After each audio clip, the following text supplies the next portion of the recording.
ایک عربی ظالم نے قرآن پاک سر پہ رکھ کر اللہ کی قسم کھائی ہے کہ فاتحہ کے بغیر نماز نہیں ہوتی۔ قسم کی بھی ضرورت نہیں، ہمارا بھی ایمان ہے کہ فاتحہ کے بغیر نماز نہیں ہوتی، قسم کی کیا ضرورت ہے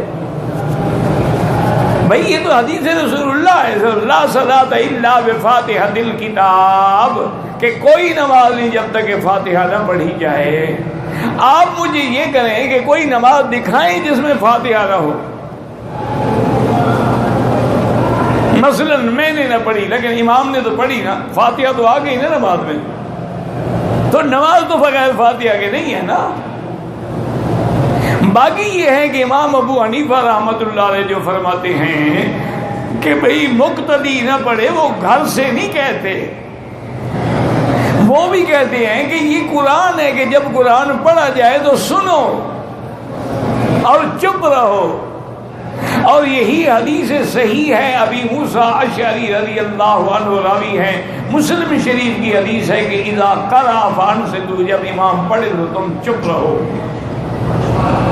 یہ دو حدیثیں ہو گئی، اور تیسری حدیث میں حضور نے فرمایا ہے کہ من کان لہ امام فقراءۃ الامام لہ قراءۃ، جس آدمی کا امام ہے، امام کی قراءت جو ہے وہی مقتدی کی قراءت ہے۔ اور اسی طرح صحیح حدیث میں حضور نے سکھلایا ہے نمازیوں کو اور مقتدیوں کو، وظیفہ بتلایا ہے کہ اذا کبر وکبروا، اذا رکع فرکعوا، اذا سجد فسجدوا، اور آخر میں اذا قال الامام غیر المغضوب علیہم ولا الضالین فقولوا آمین۔ تو غیر المغضوب علیہم ولا الضالین امام کا وظیفہ ہے، مقتدی کا نہیں ہے۔ مقتدی کا وظیفہ ہے کہ وہ کہے آمین بس۔ اور اسی طرح سے حدیث ہے رسول اللہ کی کہ من ادرک الرکوع فقد ادرک الرکعہ، ایک آدمی اگر رکوع میں آ کے ملا ہے اس کی رکعت شمار ہوگی، اس نے کچھ ہی نہیں پڑھا۔ یہ ساری حدیثوں کو جمع کر کے اللہ تمام ائمہ پہ کروڑوں رحمتیں کرے، اور امام ابو حنیفہ پہ اللہ رحمتیں کرے، انہوں نے ساری حدیثوں پہ عمل کیا۔ بڑے افسوس کی بات ہے کہ جو امام 4 حدیثوں پہ عمل کر رہا ہے اس کو تو کہتے ہیں یہ حدیث نہیں مانتا، جو صرف ایک حدیث پکڑے ہوئے ہیں وہ حدیث پہ عمل کرتے ہیں۔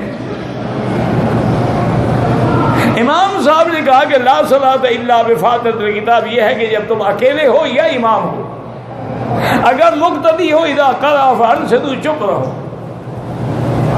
اور اگر مقتدی ہو تو امام کی قرأت۔ اب مثال کے طور پہ یوں سمجھیں، اللہ کرے آپ کو سمجھ آ جائے کہ اگر مثلا ظہر کی نماز میں یا عصر کی نماز میں قرأت سری ہوتی ہے، امام ایسا پڑھتا ہے، ہم تو نہیں سن رہے نا، اگر اس نے کوئی ایسی آیت پڑھ لی جس میں سجدہ ہے، تلاوت ہے، تو امام سجدہ کرے گا کہ نہیں کرے گا؟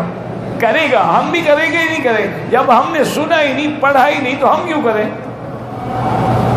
من یہ ہے کہ اس کا پڑھنا ہمارا پڑھنا ہے۔ اچھا، اگر امام سے غلطی ہو جائے تو سجدہ صاف کرے گا کہ نہیں کرے گا؟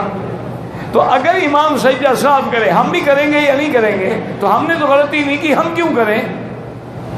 معلوم ہوا کہ اس کی غلطی بھی ہماری غلطی ہے۔ تو اس لیے بلا وجہ کسی پر نہ قرآن کی قسمیں کھایا کریں، اور تمام ائمہ الحمدللہ کبھی کسی پہ اعتراض نہیں کرتے۔ امام احمد بن حنبل رحمۃ اللہ علیہ فرماتے ہیں کہ جہری نمازوں میں مقتدی فاتحہ نہ پڑھے، صرف سری میں پڑھ لیا کرے۔ اور اسی طرح امام شافعی فرماتے ہیں کہ ہر نماز میں پڑھے۔ امام ابو حنیفہ فرماتے ہیں کہ نہیں، مقتدی ہے تو اس کا وظیفہ جو ہے وہ خاموشی ہے۔ تو تمام ائمہ برحق ہیں، اللہ ان کی قبروں پہ کروڑوں رحمتیں کرے۔ بلا وجہ نہ قسمیں کھایا کرو، نہ ایک دوسرے پر اعتراض کیا کرو۔